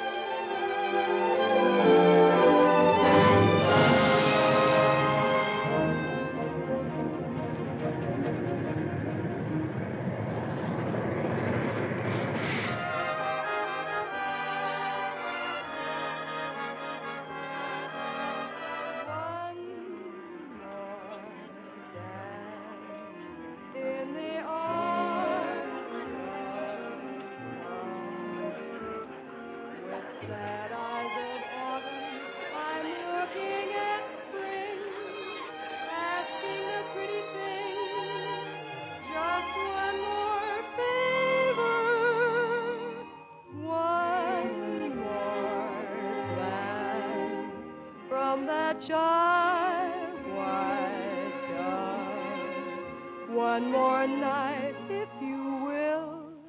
One more flight, one more thrill. One more dance, if you will, with me.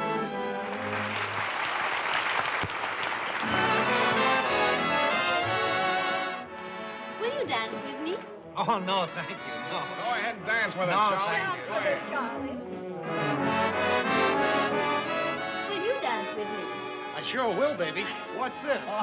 Sit down.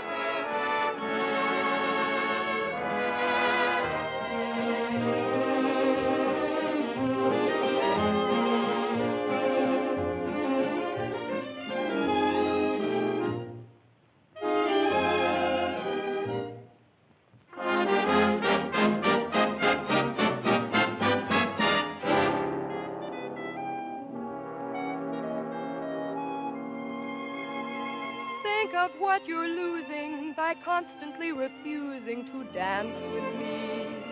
You'd be the idol of France with me. And yet you stand there and shake your foolish head dramatically while I wait here so ecstatically. You just look and say emphatically, not this season, there's a reason. I won't dance, don't ask me. I won't dance, don't ask me. I won't dance, madam, with you. My heart won't let my feet do things they should do. You know what? You're lovely. So what? I'm lovely. But oh, what you do to me. I'm like an ocean wave that's bumped on the shore. I feel so absolutely stumped on the floor. When you dance, you're charming and you're gentle, especially when you do the continental. But this feeling isn't purely mental. For heaven rest us, not asbestos. And that's why I won't dance. Why should I? I won't dance. How could I? I won't dance. Merci beaucoup. I know that music leads the way to romance. So if I hold you in my arms, I won't dance.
Sally. Uncle Jerry. Oh, Uncle Jerry, I'm so glad to see you. What are you doing here? Well, I was up front watching the show. Did you see what we did to your number? Yes. Oh, I bet you'd like to show me. Not at all. As a matter of fact, I liked it. I wish that some of the people who think my music is highbrow could have seen it. I'm so excited, I don't know what to do. You look wonderful, Uncle Jerry. More handsome than ever. How's Aunt Eva? Oh, she's fine, but of course she misses you. Oh, I miss her, too. I miss you both. Is she with you? You haven't told me yet what you're doing here. No, your Aunt Eva's in New York. And I'm here because somebody told me I could find you here. I've been looking for you for a long time now, Sally. Oh, Uncle Jerry, you shouldn't have bothered. I'm all right. Oh, I'm sure you are, but I promised your father I'd look after you. Sally, I want you to come back to New York with me. I can't, Uncle Jerry. I'd like to, but I can't. When I heard about my father, I never realized he was so ill, Uncle Jerry. You know I never would have left him. I know that, Sally. When I heard about him, it was as though someone had forced me to look into the mirror for the first time. I loved him very much, and I knew I'd broken his heart. I was spoiled and selfish, and I knew that I could never have any respect for myself again unless I did what I said I was going to do. So you see, I can't go back right now. I'm making my own way now, and I'm pretty good at it, too. Well, Sally, I just don't like the idea of you being here and all alone. This is just a stepping stone from where I've been to where I hope I'm going.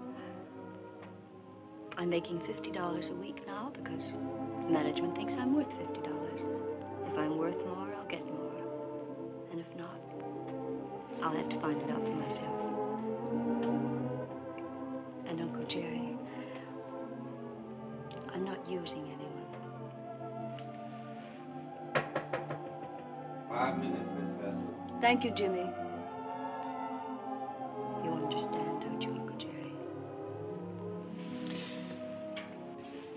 Well, Sally, you know, darling, I'd give anything in the world if you'd let me help you. But I must say that I've never been quite so proud of anyone in my life as I am of you at this moment.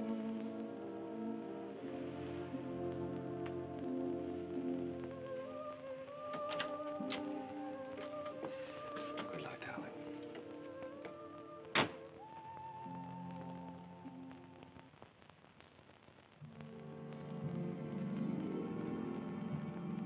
Gradually, I felt the old heartache misting away, and I was at peace. The promise I had made Jim had been fulfilled. Sally was going to be all right.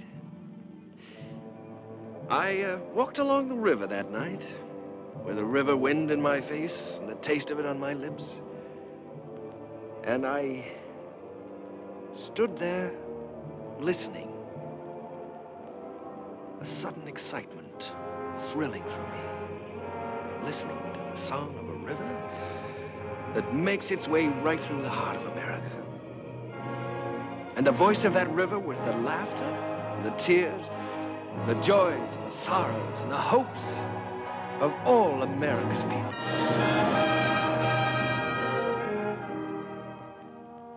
Well, Joe, that's my story. It's too bad Mr. Hessler couldn't have been there tonight, Mr. Kane. Oh, he was there, Joe. He'll always be a part of any music I ever write. Whatever happened to Miss Sally? Well, I don't know exactly. She's on her own now. Maybe I'm just getting tired of something, but ever since Jim's been gone, I feel like everything is sort of ending for me. Maybe my music is ending too, Joe. Ending? After that show tonight? Hey, I gotta get you back to the Waldorf. You got some vows to take. No, sir, Mr. Kane. Your music ain't ending for you. In my opinion, it's just the beginning.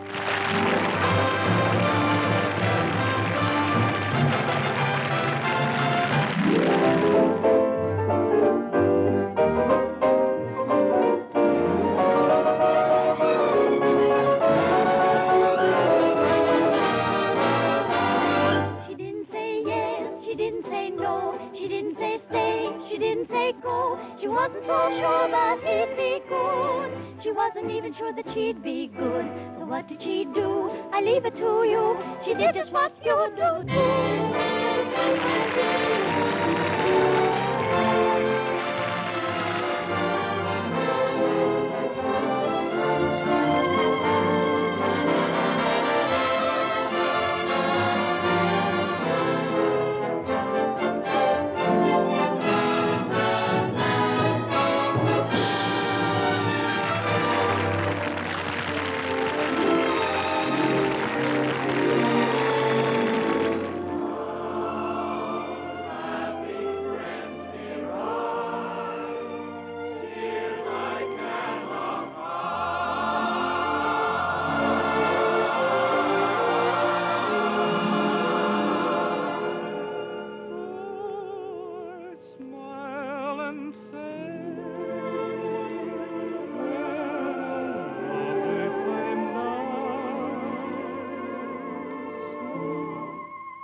I heard the laughter of her heart in every street cafe. The last time I saw Paris, her trees were dressed for spring, and lovers walked beneath those trees, and birds found songs to sing. I dodged the same old taxi cabs that I had dodged for years. The chorus of their squeaky horns was music to my ears. The last time I saw Paris, her heart was warm and gay. No matter how they change her, I'll remember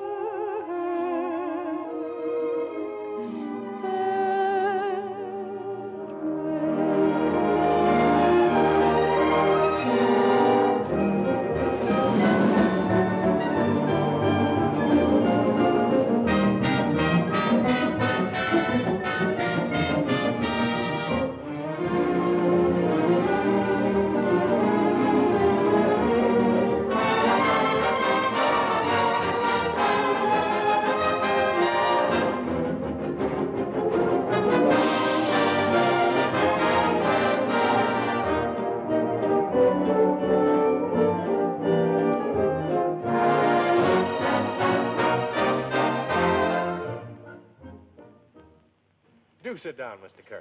Oh, you sure we won't be in the way? Oh, certainly not. Not at all.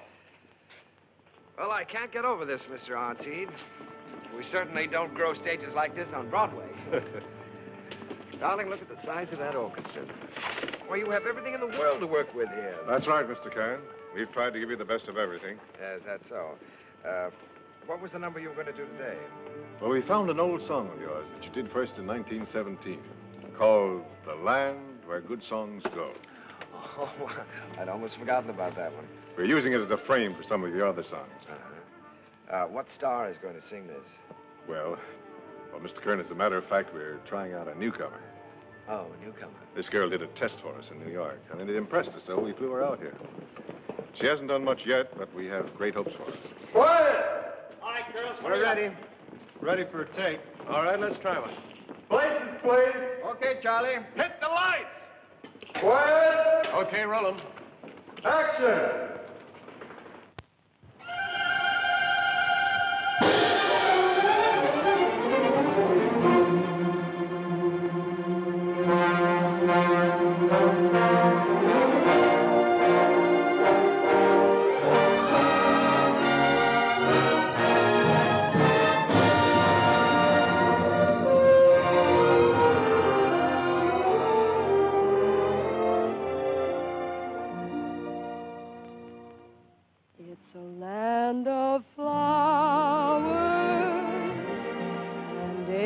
fall showers with sunshine in between, with roses glowing and rivers flowing, mid rushes growing green. Like her, Mr. Kern? Like her? I love her. I'd rather hear her sing one of my songs than anyone else in the world. Wouldn't you either? And I wish someday I could find my way to the land where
the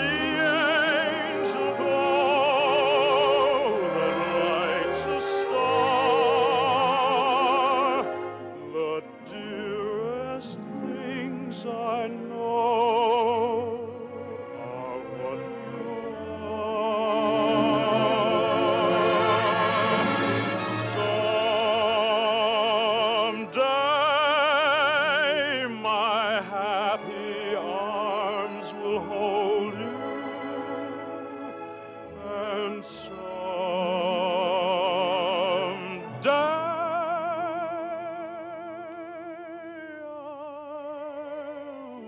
know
what am I giving?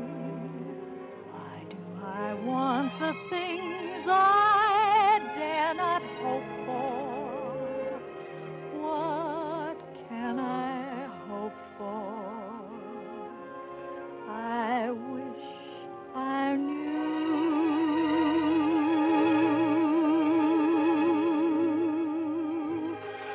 Why do I try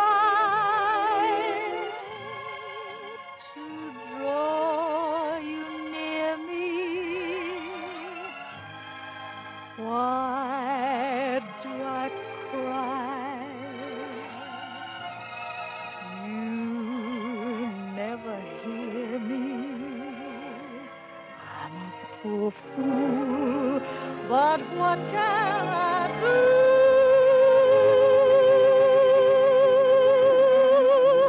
Why was I born to love?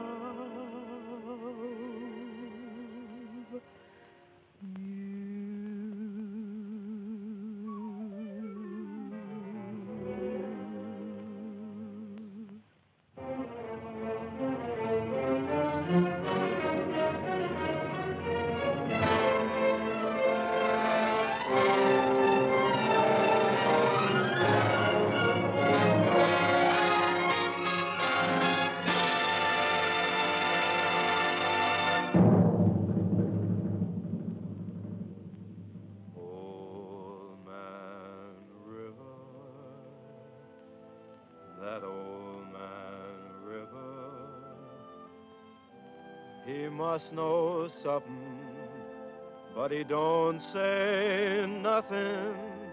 He just keeps rolling.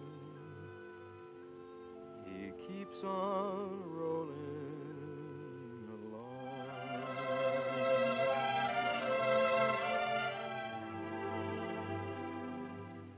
He don't plant taters, and he don't plant cotton, and them what plants 'em is soon forgotten. But old man River just keeps rolling along.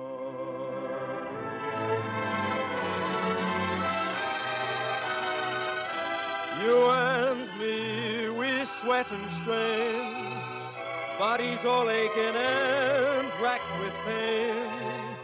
Tote that bar, lift that bell, you get a little drunk, and you land in jail.